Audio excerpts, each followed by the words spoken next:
بسم الله الرحمن الرحیم.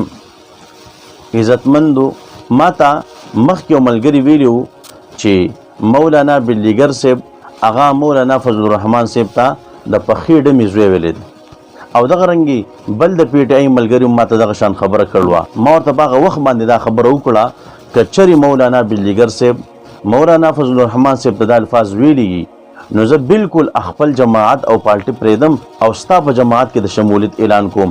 او که چېرې داسې الفاظ یې نه ویلي تاسو دروغ ویلي، که تاسو د مولانا بلیګر صاحب په دې خبرو کې چې کوم د ایډیټینګ کړی دا خبرې مو لکټ کړي بیا به ته زموږ جماعت ته راځې، زموږ په جماعت کې به د شمولیت اعلان کې. خو تاسو یقین وکړئ عکس دې خبر ته تیار نه شو او زه خو دا نشم کولی ځکه هغه ته هم دا معلومېدله چې دا د ایډیټینګ نه بغیر دا کار نشي کېدی. نو تاسو اول دا ویډیو ګورئ، د دې نه پس بیا تاسو ته هغه صحیح ویډیو هم درښیم.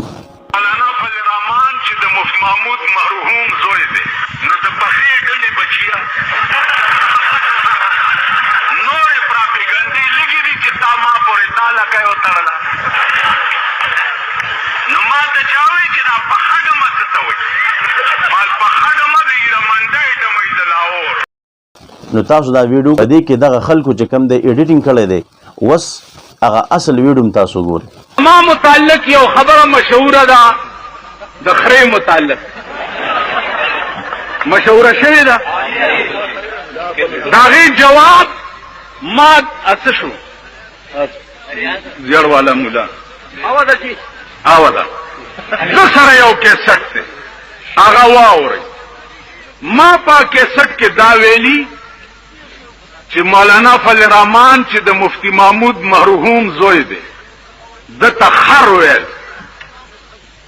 یا بنظیر تخرا ویل دا شرافت دی؟ نه. دا تهذیب دی؟ نه. ټیک شو؟ دا انسانیت دی؟ نه. که دا ټکی ثابت شو چې ما کړی ګیره به کلام او پخره به سوریږم.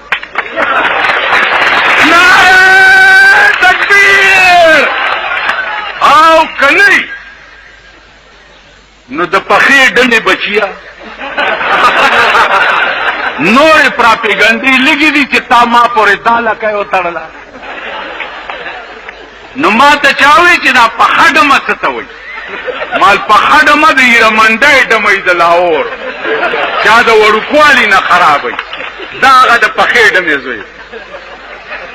نور څه په لاس نه درتله نو زما متعلق دې دا غلطه پراپیګنډه وکړه.